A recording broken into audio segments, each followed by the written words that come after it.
हमारे चैनल से जुड़ने के लिए YouTube पर अमीर हसन नेटवर्क को अभी सब्सक्राइब करें। को बर्दाश्त किया है, सफर की कितनी मुसीबतों को झेल कर कहां से कहां चलकर हिंदुस्तान में आए, लेकिन आप इतने बड़े अल्लाह वाले थे कि आप सफर की मुसीबतों को कुछ नहीं समझा।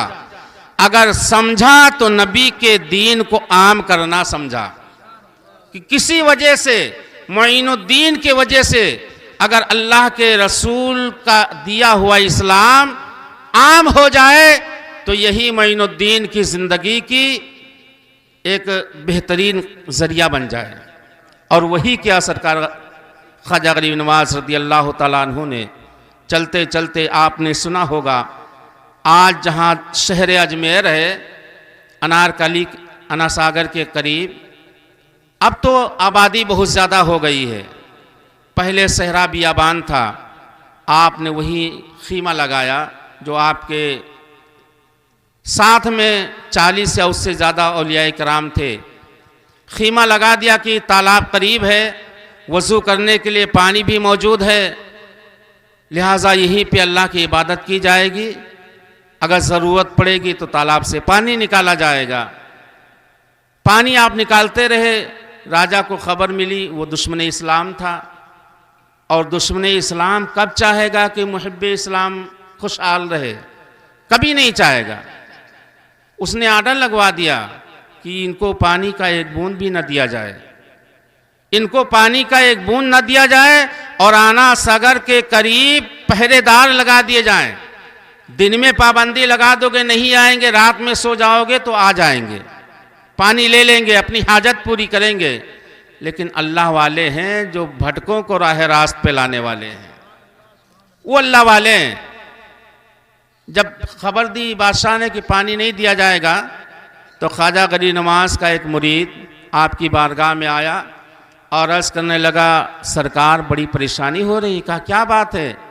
कहा अब तो पानी पे भी पहरा लगा दिया गया, अब तो पानी पे भी पहरा लगा दिया गया, अब हम लोगों को पानी दस्तयाब नहीं हो पाएगा, और जब मुझे पानी नहीं मिलेगा सरकार तो हम गुस्ल कैसे करेंगे?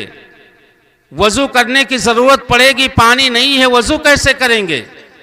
खाने पीने की चीज़ें बनानी पड़ेंगी, पानी की ज़रूरत होगी, पानी कहाँ से आएगा?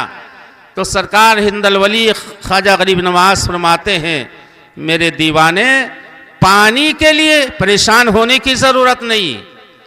ये मोइनुद्दीन उस नबी के गुलशन का एक फूल है जिस गुलशन फातिमी पर, हमारे अजदाद पर यही पानी तो करबला में बंद किया गया था, यही पानी तो करबला में बंद किया गया था हमारे आबा व अजदाद पर।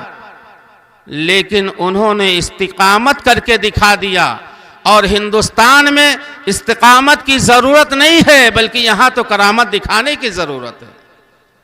आपने अपने दीवाने को बुलाया, कहा लाओ कासा कहाँ है?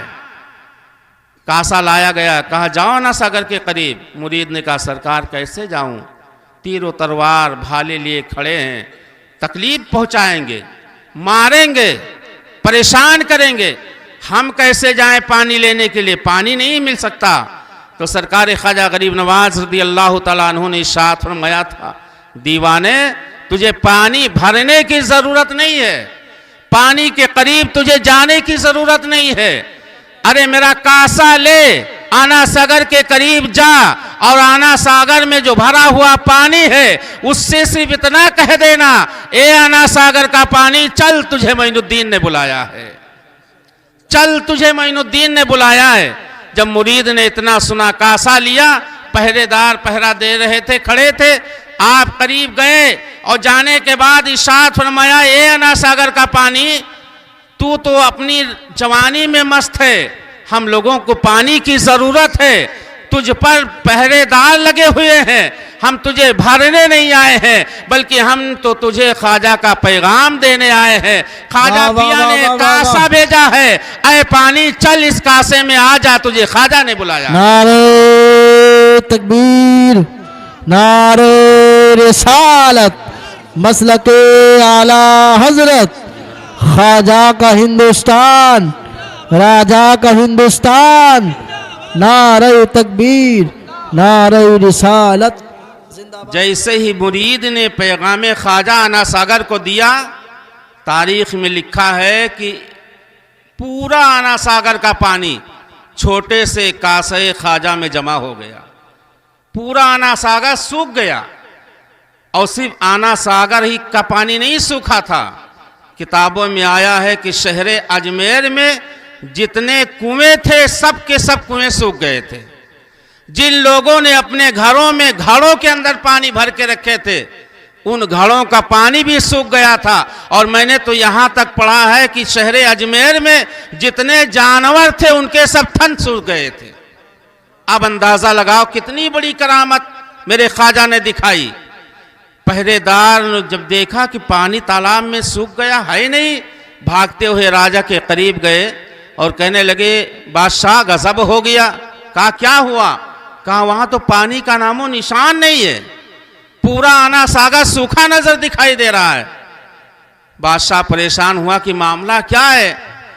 तो उन्हीं के चेलों में से किसी चेले ने कहा था, बादशाह मुझे ऐसा लगता है कि जहां आपके ऊंट बैठा करते थे वहां पे वो बाबा आके बैठ गया था, और आपके कहने पे हम लोगों ने ऊंट के बैठने की जगह बाबा को उठा दिया था। जब बाबा उठे थे तो इतना ही तो कहा था कि मेरे शागिर्दों उठो, अब यहाँ बादशाह के ऊंट ही बैठेंगे, कुछ नहीं कहा था।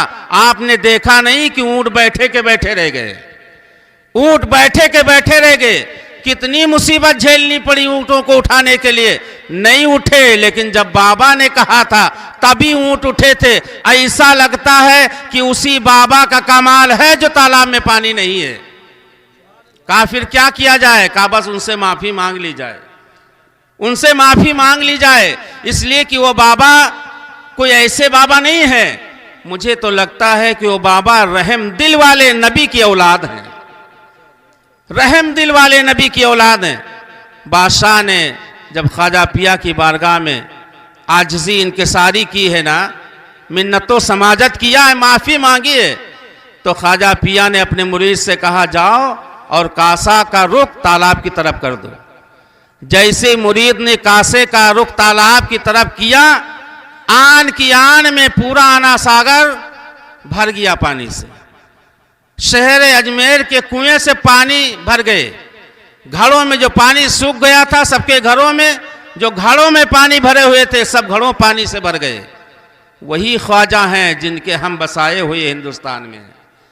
आज अंदाजा लगाओ हम मुसलमानों पर कितना जुल्म हो रहा है, कितना जुल्म हो रहा है।